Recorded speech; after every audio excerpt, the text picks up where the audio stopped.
মাধ্যমিক বিদ্যালয়সমূহত part time ICT instructor computer instructor যিটো আমাৰ বাণীকান্ত কাকতি কম্পিউটাৰ লিটাৰেচি প্ৰগ্ৰেমৰ অধীনত 1313 গৰাকী ইনষ্ট্ৰাক্টৰ প্ৰশিক্ষক তেওঁলোক নিয়োজিত হৈ আছিল ফিক্স পেড 14000 টকাকে তেওঁলোকে ফিক্স পেডেই থাকিব কিন্তু তেওঁলোকৰ যিটো ৰেমুনাৰেশ্যন হেতু 14000 টকাৰ পৰা 20000 টকালৈকে বৃদ্ধি কৰাৰ বাবে কেবিনেটে অনুমোদন জনাইছে তাৰোপৰি 60 বছৰ বয়সলৈকে তেওঁলোকৰ নিযুক্তিৰ থাকিব সেই গ্যাৰান্টিও আজি কেবিনেটে অনুমোদন জনাইছে উপৰঞ্চিভাৱে তেওঁলোকে অসম চৰকাৰৰ যি আপোন ঘৰ আৰু আপোন বাহন আঁচনি আছে সেই আপোন বাহন ঘৰ আঁচনিৰ সুবিধাখিনি তেওঁলোকে লাভ কৰিব মুখ্যমন্ত্ৰীৰ যি লোকসেৱা আৰোগ্য আঁচনি আছে সেই আঁচনিৰ সা সুবিধাখিনিও তেওঁলোকে লাভ কৰিব মাধ্যমিক বিদ্যালয়সমূহত part time ICT instructor computer instructor যিটো আমাৰ বাণীকান্ত কাকতি কম্পিউটাৰ লিটাৰেচি প্ৰগ্ৰেমৰ অধীনত 1313 গৰাকী ইনষ্ট্ৰাক্টৰ প্ৰশিক্ষক তেওঁলোক নিয়োজিত হৈ আছিল ফিক্স পেড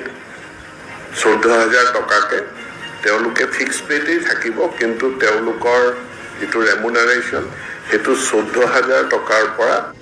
20000 টকালৈকে বৃদ্ধি কৰাৰ বাবে কেবিনেটে অনুমোদন জনাইছে তাৰোপৰি 60 বছৰ বয়সলৈকে তেওঁলোকৰ নিযুক্তিৰ থাকিব সেই গ্যাৰান্টিও আজি কেবিনেটে অনুমোদন জনাইছে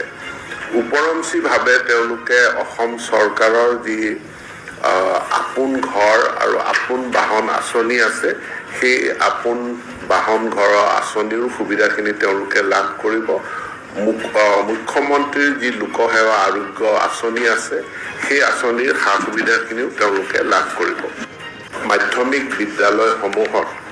part time ICT instructor computer instructor যিটো আমাৰ বাণীকান্ত কাকতি কম্পিউটাৰ লিটাৰেচি প্ৰগ্ৰেমৰ অধীনত 1313 গৰাকী ইনষ্ট্ৰাক্টৰ প্ৰশিক্ষক তেওঁলোক নিয়োজিত হৈ আছিল ফিক্স পেড 14000 টকাকে তেওঁলোকে ফিক্স পেডেই থাকিব কিন্তু তেওঁলোকৰ যিটো ৰেমুনাৰেশ্যন হেতু 14000 টকাৰ পৰা 20000 টকালৈকে বৃদ্ধি কৰাৰ বাবে কেবিনেটে অনুমোদন জনাইছে তাৰোপৰি 60 বছৰ বয়সলৈকে তেওঁলোকৰ নিযুক্তিৰ থাকিব সেই গ্যাৰান্টিও আজি কেবিনেটে অনুমোদন জনাইছে